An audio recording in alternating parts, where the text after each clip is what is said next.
Hello, my dear students. This is the chapter number 2 of class 7, Nutrition in Animals.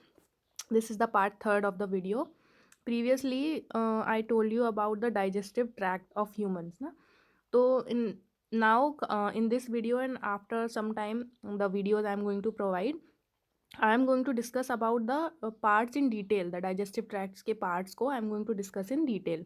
So, today I am going to take mouth and buccal cavity. So, mouth, we all know we take the food through our mouth. और हमारे mouth में बहुत important एक चीज़ होती है हमारे टंग में, salivary glands. तो हमारे पास 3 पेयर्स ऑफ सलाइवरी ग्लैंड्स होती हैं जिनसे सलाइवा सिक्रीट होता है, जो हमारे लिए फूड को स्वेलो करने के लिए और भी बहुत सारी चीज़ों के लिए बहुत हेल्पफुल होता है। This is the structure of mouth showing teeth and tongue. इसको आप बहुत ध्यान से देखेंगे तो यही अपर गम जो है, अपर लिप है और लोअर लिप है, उनके बीच में टीथ है, गम है, टंग है, हार्ड सॉफ्ट पैलेट, बहुत कुछ है इसके अंदर। तो यही हम सबकी माउथ का जो स्ट्रक्चर होता है कॉमन स्ट्रक्चर है। लेकिन इसमें जो एक मोस्ट इंपॉर्टेंट स्ट्रक्चर आपको दिख रहा है अपर और लोअर जॉ का, यानी टीथ का, आज मैं उसको थोड़ा डिटेल में समझाऊंगी। तो टीथ का काम क्या होता है? Teeth helps in chewing our food. सबसे इम्पॉर्टेंट, खाना चबाने के लिए काम आता है। और हमारे जो माउथ में जो टीथ के जहाँ पर उनको होना चाहिए उसके लिए एक फिक्स्ड स्ट्रक्चर होते हैं गम्स में, जहाँ पर वो फिक्स्ड होते हैं। ऐसा नहीं होता है कि कोई भी टीथ कहीं पर भी होगा, उसका एक फिक्स्ड स्ट्रक्चर होता है, हर किसी के माउथ में सेम होता है। लेकिन जो डिफरेंट टीथ होते हैं उनके फंक्शंस अलग होते हैं, यानी कोई आगे वाले जो दांत हैं उनका कुछ और फंक्शन है, जो बीच में दांत हैं उनका कुछ और फंक्शन है, जो सबसे पीछे की तरफ है उनका कुछ और फंक्शन है। तो डिफरेंट फंक्शंस होते हैं इनके। फिर हमारी लाइफ में 2 सेट्स ऑफ टीथ होते हैं, यानी हमारे लाइफ में हमारे माउथ के अंदर 2 तरह के दांत होते हैं। जो सबसे पहले जब कोई बच्चा पैदा होता है, न्यू बॉर्न बेबी में, आफ्टर 5-6 मंथ, जब वो 5-6 महीने का होता है, तो उसके उसके सबसे पहले जो दांत आने शुरू होते हैं उनको बोलते हैं मिल्क टीथ। जब वो बच्चा 5-6 ईयर्स का हो जाता है तब वो टीथ गिरना स्टार्ट होते हैं और उनकी जगह सेकंड सेट ऑफ टीथ ले लेते हैं। वो सेकंड सेट कौन से होते हैं? Permanent teeth. परमानेंट टीथ हमारे मुंह के अंदर लाइफ टाइम रहते हैं, अप टू ओल्ड एज तक।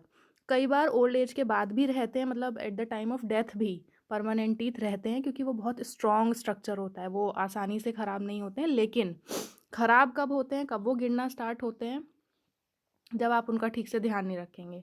तो पहले हमारे क्या, कौन कौन से टाइप्स के टीथ होते हैं और उनके क्या फंक्शन होते हैं वो समझ लीजिए। This is the structure of upper jaw and lower jaw. आगे के 4 टीथ को इंसीजर्स बोलते हैं। Next, canine, premolars, molars. You have to draw this structure.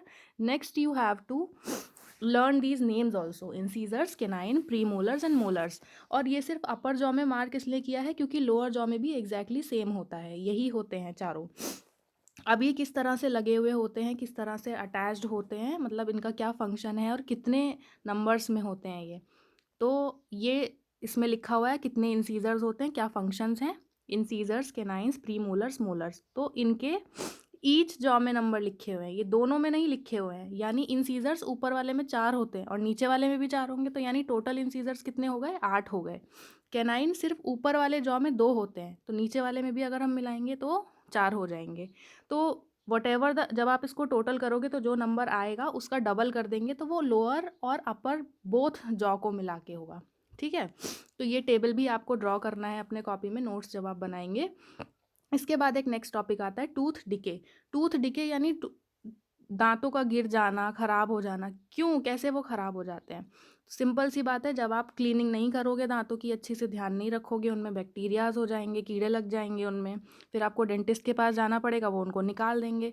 तो इस तरह से होता है टूथ डिके जब आप ठीक से ब्रश नहीं करते हैं। तो उसके लिए हमें क्या करना चाहिए? मॉर्निंग में ब्रश करना चाहिए, मतलब ट्वाइस अ डे करना चाहिए। और रात में जब आपने सब चीज़ें खाना कर लिया है, अपना डिनर वगैरह फिनिश कर लिया है और आप कुछ नहीं खाने वाले हैं, तो सोने से पहले टीथ को ब्रश ज़रूर कीजिए। और ऐसी चीज़ें जो हमारे दांतों को नुकसान पहुंचाती हैं उनको नहीं खाना पीना चाहिए। तो इस टॉपिक में I discussed about buccal cavity and most important part teeth. Next part में मैं डिस्कस करूंगी अबाउट ईसोफेगस। Thank you.